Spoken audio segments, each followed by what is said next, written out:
Okay, the other interesting thing I got here is an antique grinder, big open wheel grinder here.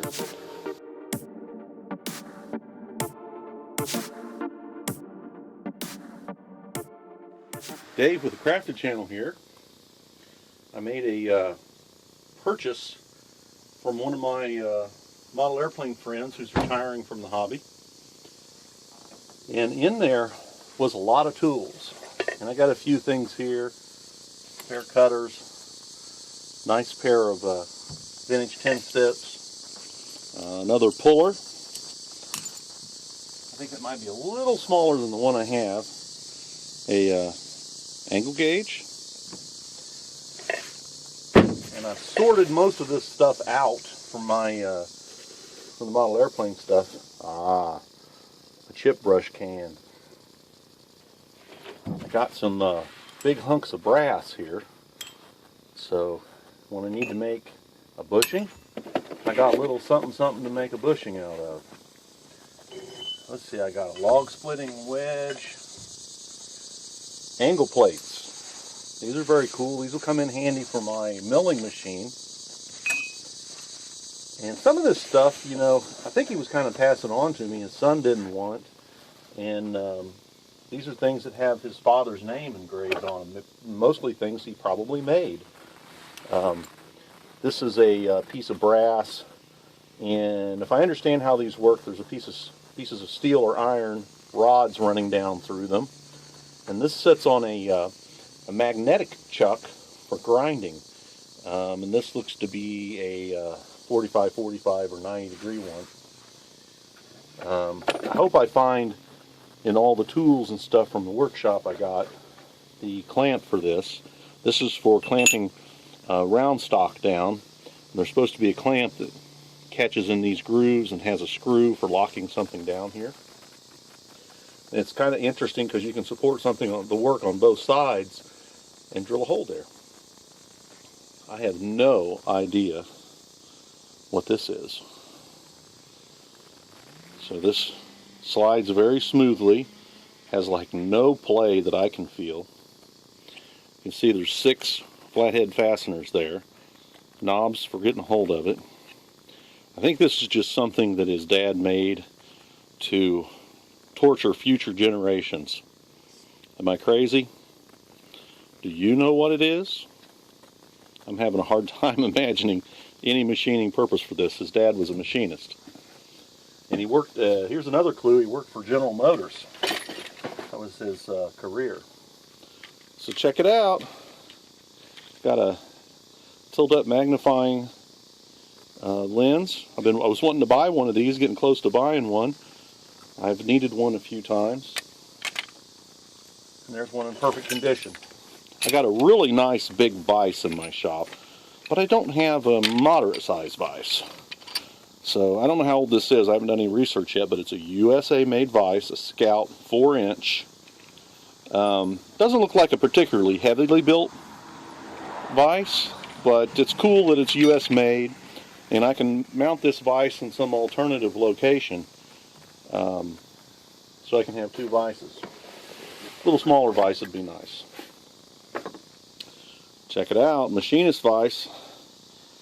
A lot of, I don't know if this was a handmade one or not. Probably not, because this is cast and then machined.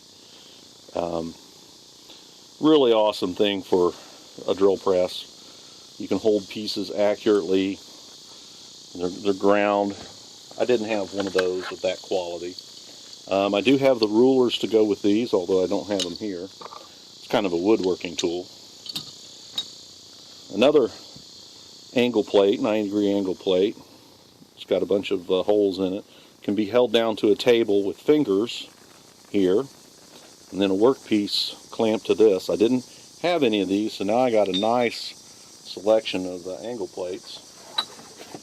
These are some parallels, probably for use on a large Bridgeport machine. All machined surfaces. Here's another round chunk of steel. I think it's steel. It's got an interesting color to it here. And I think I'm just going to use this as like a little mini work anvil. I think that's what it's been used for. It's a little too small to make anything out of, but a handy little piece of steel. Let's see what else we got. Check out the beautiful condition of this ball peen hammer handle. And look here, 222/69. That is very old and in very good condition. This is a made in USA ball peen hammer. Very, very cool tool. I want to get rid of my Chinese tools, any that I may have, and replace them with vintage US iron. There's a piece of it.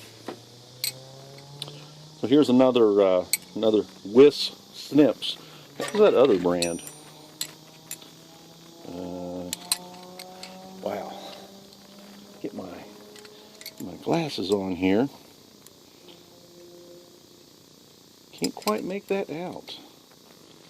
We'll have to look at it later. But this one's a Wiss. That's definitely a good brand. What else do we have here? 45-degree piece of angle iron. Chunk of something to make something. I got a clamp. It's been bent pretty bad. I don't know if I'm going to try to straighten that or just scrap it. Cincinnati Tool Company, so it's a real tool maker's clamp. Seen some abuse in the past. Be fun to straighten that out and make something out of it.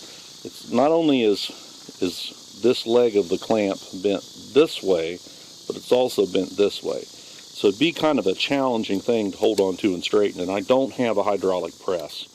So it might be outside of my capacity to fix at this time. Remember, I'm working towards a knife shop and being able to make my own tools.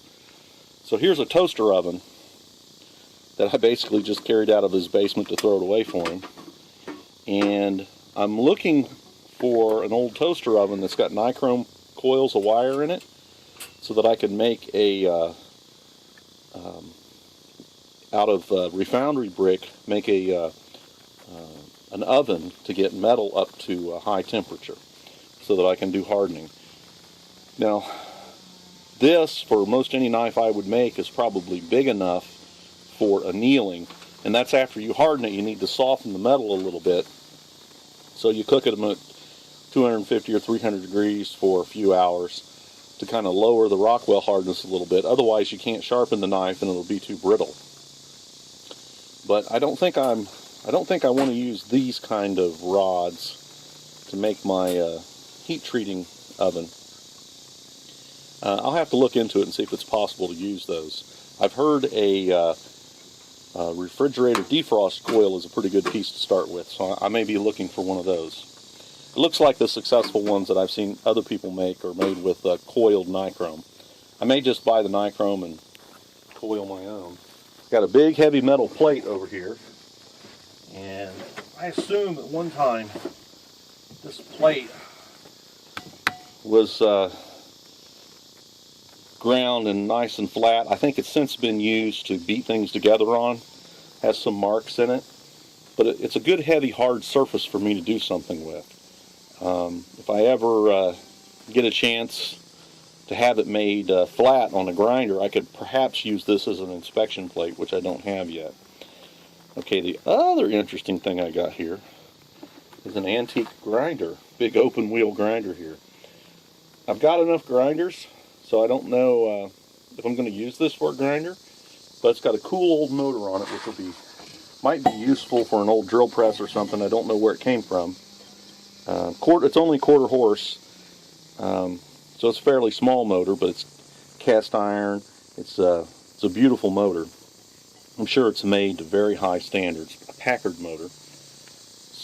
So this will be good for a later project, possibly a drill press restoration or something. Pretty cool. I may set this up as a buffer. It's got a little bit of a disadvantage for buffing or grinding in that it only has one end of output shaft here. So I don't know that that's the best thing to do. Now, I got a lot of boxes of stuff, and I left all the model airplane stuff at work. I'm thinking, I know that I got a micrometer also. I don't know what the brand is, but it's in some other box. and I wasn't able to locate it. But this is all the machinist stuff, and this adds something to my shop, that I can use. It's just nice to pick this stuff up when you can, and most of the rest of the stuff I plan on selling. I'll keep a few things, and I think it's kind of cool, to have some of my buddy's mementos from his father. So a few of these, most of these things have his father's name engraved in them. So they got a little history. There's a little connection there. And I think that's important. Anytime you can get tools out of the history of your family, that's the best thing, especially your dad's tools or your grandfather's tools. But the next best thing would be your associates and people that you know something about. I just think those things are more meaningful. It's not all completely about functionality. I want to treasure my shop, and so I think this is pretty cool because I know a little bit of the story behind some of these things. I certainly know the man's son to whom he left them. I'll have to incorporate this stuff into my shop. Definitely some items here I can put to use right away, and some items I will use later.